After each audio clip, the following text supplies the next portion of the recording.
Halo, selamat sore kawan-kawan semua. Selamat berjumpa kembali di channel ini.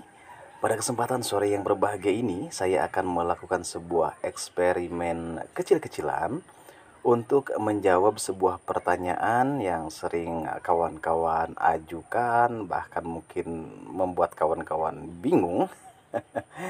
Yakni yang pertama, media tanam apa yang terbaik untuk anggrek? Nah, untuk menjawab pertanyaan tersebut, ada minimal 3 kriteria yang harus terpenuhi.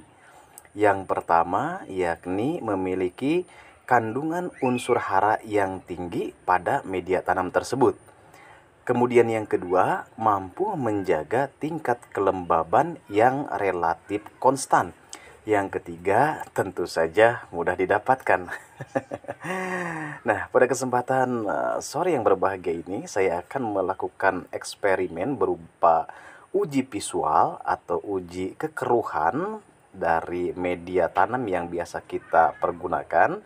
Nah, di hadapan kita ada 4 media tanam yang biasa kita pergunakan untuk tanaman anggrek, yakni yang pertama ada arang, yang kedua pakis cacah, yang ketiga serabut kelapa, dan yang keempat adalah moss hitam. Nah, kita akan melihat ketika ini dicelupkan ke dalam air, ini sebagai sebuah miniatur atau visualisasi sederhana ketika kawan-kawan menyiram anggrek, sebetulnya apa yang terjadi di dalam pot tersebut. Nah, oke, langsung saja kita akan lakukan uji eksperimen, yakni dengan kita celupkan ke masing-masing gelas yang berisi air mineral dalam keadaan jernih, dan akan kita amati seberapa banyak atau seberapa tinggi tingkat kekeruhan pada air.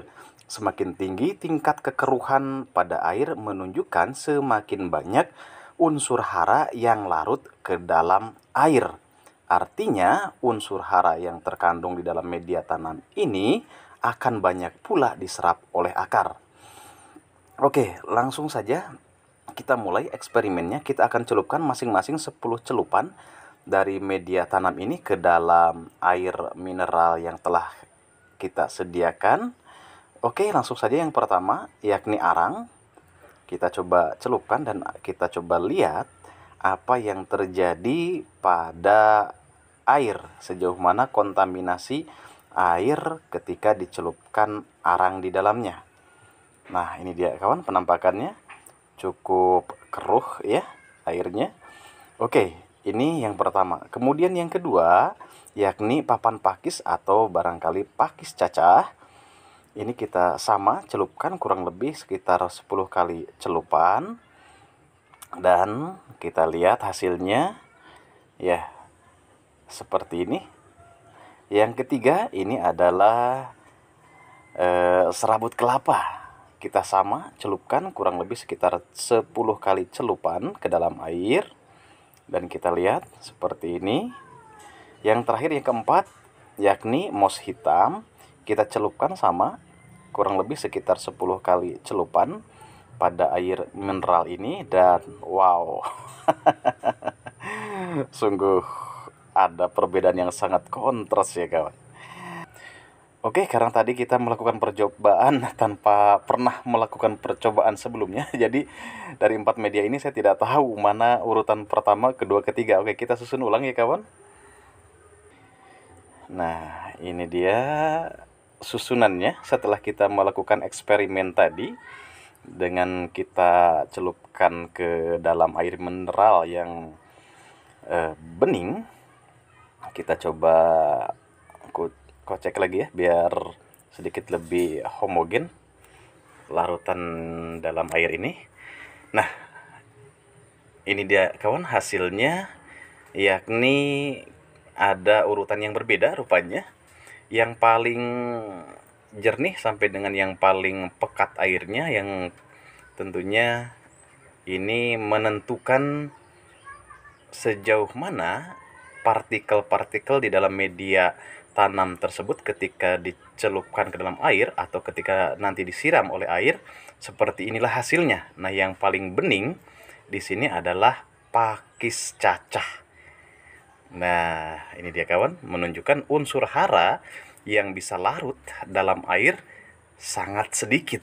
Yang kedua, kita lihat berikutnya adalah yakni serabut kelapa. Nah, serabut kelapa di sini memang nampak sedikit lebih keruh ya kawan. Hanya saja partikelnya yang kelihatan oleh kita ini sangat besar-besar partikelnya. Kemudian yang ketiga yakni arang. Dan setelah kita coba amati, sebetulnya hampir sama tingkat kekeruhannya dengan serabut kelapa, tetapi arang ini memiliki partikel-partikel yang jauh lebih kecil kalau dibandingkan dengan serabut kelapa tadi yang relatif lebih besar-besar partikelnya. Kemudian yang terakhir yakni ini adalah mos hitam. Wow, sangat pekat ya kawan.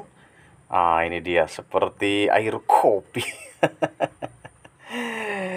Nah, dengan demikian, dari keempat media ini, setelah kita melakukan eksperimen singkat ini, dapatlah diambil sebuah kesimpulan, yakni untuk mos hitam, dari keempat media ini, untuk mos hitam ini memiliki tingkat kekeruhan pada air yang paling tinggi. Artinya unsur hara yang terdapat di dalam mos hitam memiliki tingkat kandungan yang paling tinggi dibandingkan dengan 4 media tanam lainnya. Artinya inilah nutrisi yang paling diperlukan oleh anggrek. Karena dari air yang kita siram ke media tersebut, seperti inilah kondisi realnya di dalam pot yang akan diserap oleh akar atau oleh anggrek tersebut ya. Nah, sementara media-media lain kita lihat ya relatif lebih jernih ya. Nah, dengan sebetulnya ini adalah sebuah uji sederhana, uji visual. Tentu untuk mendapatkan gambaran yang lebih akurat harusnya kita melakukan uji laboratorium karena tidak ada laboratoriumnya. Jadi kita hanya melakukan uji visual saja. Nah, kemudian pertanyaan yang kedua yakni media tanam apa yang tepat untuk anggrek. Nah, kalau tadi pertanyaannya adalah media tanam apa yang terbaik untuk anggrek. Yang kedua adalah media tanam apa yang tepat untuk anggrek. Yang ada 3 kondisi. Yang pertama untuk fase seedling. Yang terbaik tentu saja berdasarkan hasil eksperimen tadi adalah mos hitam. Dan juga yang kedua untuk fase remaja juga yang terbaik bisa kita gunakan adalah mos hitam. Nah, untuk seedling ataupun remaja, kenapa mos hitam menjadi media tanam terbaik? Karena dalam fase pertumbuhan, yakni seedling dan remaja ini memerlukan kandungan air yang boleh dikatakan harus konstan selama masa pertumbuhan anggrek-anggrek tersebut. Nah, sementara untuk anggrek yang sudah dewasa, ini yang terbaik adalah kombinasi 2 media tanam, yakni tadi arang. Ini dia kawan ya. Kemudian yang kedua adalah mos hitam.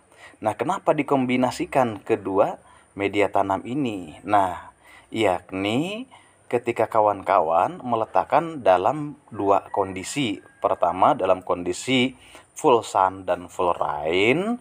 Kalau kita menggunakan 2 media tanam ini, yakni kombinasi arang dengan kombinasi mos hitam, maka kelembaban pada bagian atas akan terjaga, begitupun pada bagian bawah tidak akan terlalu basah, karena pada bagian bawah kita bisa meletakkan arang dan pertumbuhan dari anggrek tersebut pun akan jauh lebih baik. Nah, sementara bagi kawan-kawan yang barangkali pernah menggunakan atau sudah menggunakan media tanam serabut kelapa, nah di sini saya akan memberikan sebuah